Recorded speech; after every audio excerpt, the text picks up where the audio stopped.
मराकश में जब अफ्तार के लिए मैं कुछ नमकीन ढूंढने निकला तो एक मसला दरपेश आया।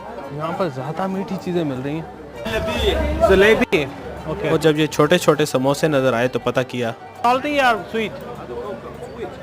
खैर मीठे समोसे और जलेबियाँ लेकर मैं कुछ नमकीन ढूंढने निकला। यहाँ पर वेजिटेबल समोसा है, ये लेते हैं।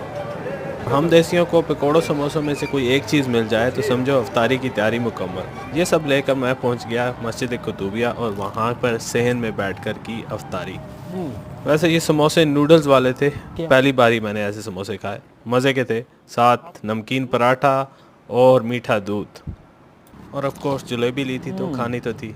और इसके बाद सीधा मस्जिद कुतुबिया नमाज के लिए। तो पूरा रमज़ान मैं इस तरह की स्टोरीज़ आपके साथ शेयर करता रहूँगा मुख्तलिफ़ मुस्लिम ममालिक के साथ। तो आप भी मेरे साथ सफ़र में शामिल हों। मिलते रहेंगे। अल्लाह हाफ़िज़।